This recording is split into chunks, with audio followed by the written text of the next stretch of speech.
Hey guys, welcome back to the channel. This is Emu Chicken of Team Pandori. Can't wait for the new point-and-click adventure game to drop? How about taking a look at the many available on SCUMMVM? We've put together a top 10 SCUMMVM game list for you to try out. To make a more varied list, we've lumped titles of the same series together, so please keep this in mind. Let's get to it. Number 10, Grim Fandango. Jump into the land of the dead and star as Manny Calavera. Being one of the first titles to merge point-and-click adventure game with 3D, it is amazing to see that the graphics even hold up today. The noir-inspired aesthetic and music truly transform this title into a work of art. We can recommend this, but please be wary that the tank controls are not the greatest, and Grim Fandango is known to be too difficult for many, as illogical puzzles are aplenty. If you're a pretty girl, I can help anytime. I'm John Luke, massage man. Thanks for the offer, John. Anytime. At number 9, King's Quest II, Romancing the Throne.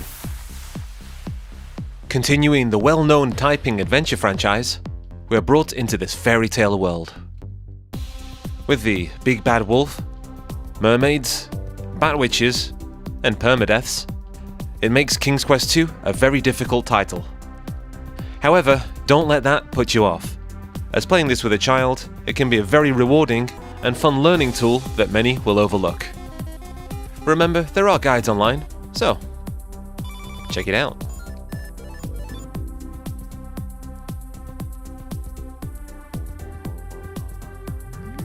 At number 8, Beneath a Steel Sky. Needing a whole 15 floppy disks on the Amiga, this is a corker of a game.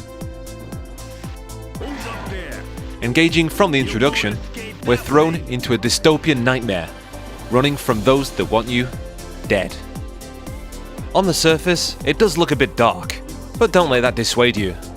There is a lot of comedy in this title, and the story has an incredible amount of depth. If you like sci-fi with your clickety-clicks, this one may be for you. Joey. Is this the best shell you could find? Listen, we're in deep trouble. You've turned me into a vacuum cleaner. Number 7, Leisure Suit Larry. In this spiritual sequel to soft porn, we throw on our trendy getup and go on the pull. The thing is, our main hero is totally useless in every single way. Provided we can get through the age check at the start of the game, this is a very humorous title. If you like the comedy of Beavis and Butthead, this game is for you. Oh, by the way, if you're not over 50 and live in America, you may need some help in getting through the protection at the start. If you go to Allo's website, the questions and answers are all there. Number 6, Goblins 2. In this truly magical adventure, we guide two heroes in rescuing the Prince Buffoon. The bright palette, insane artwork, and hilarious animations are a sight to behold, and the music always suits the scenes perfectly. There is a nice learning curve to this game, so the puzzles start off easy and then gradually get more difficult. Little known fact is that the two main characters originally are supposed to be rivals, one good and one evil. This was eventually changed to have both of them work together to solve the puzzles in this neat little title.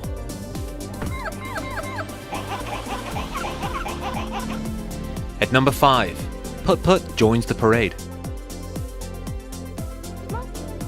Star as a car, pick up stuff, and help others in this short adventure game. Being directed for the younger audience, it is a fine introduction to point-and-click adventuring for preschoolers. There are a few lessons we can learn from Put Put. For example, how to beep your horn to make anything move. And you'll also be paid handsomely for a terrible job at mowing the lawn. Excellent. Here's a coin for you. Thanks, Mr. Fender. Tammy. Thanks, Claire. The buggy? At number 4, Sam and Max Hit the Road. Starring Sam the smart dog, and Max, the insane rabbit. This is a cop drama at its best.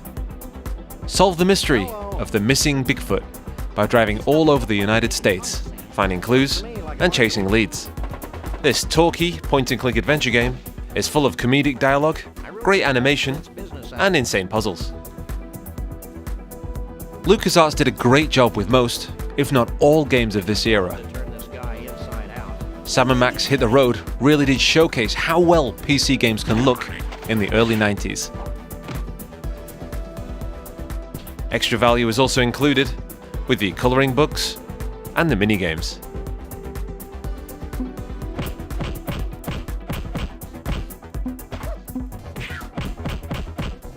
Number 3, Zach McGrecken and the Alien Mindbenders.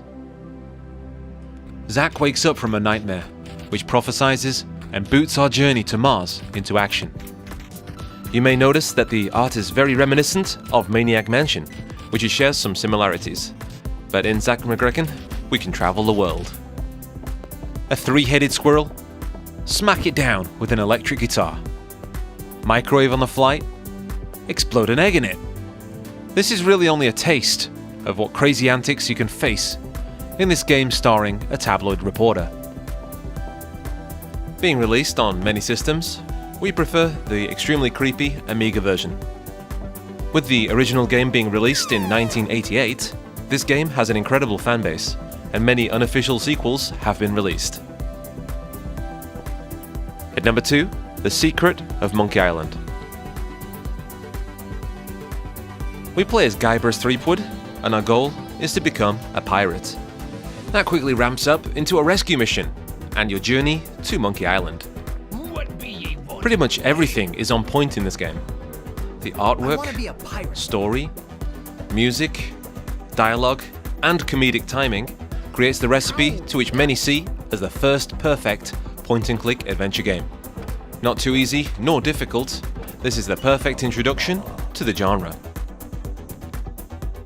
It may be obvious now, but at release, most people in Europe didn't actually know that this was heavily inspired by the Pirates of the Caribbean ride at Disney World. Yar. Yar indeed. At number 1, Day of the Tentacle. In this sequel, we go back to the mansion. The goal?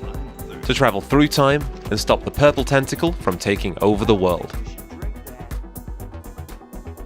Without a doubt, the art style was somewhat crazy, using shapes that bend reality. It was a showcase back then, and still looks great today. The characters are truly charming, the story is brilliant, and the game itself is an extremely well thought out ride of a lifetime. A true classic. Mom and Dad are always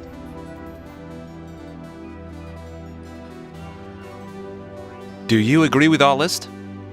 Or did we miss something out? One thing for sure is that SCUMMVM has an incredible library of games, so why not crack it open? There's plenty to choose from. As always, I just want to say a quick thank you to all of those on our Patreon. You guys are the best, and we appreciate all of your support. Thank you. If you too would like to support our work, please consider joining up. We create reviews, guides, and help others try and get their most bang for buck.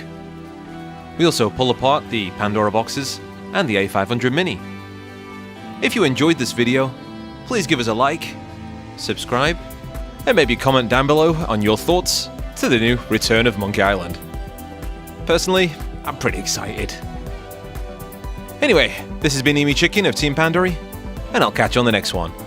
Ta-ra! Yar indeed.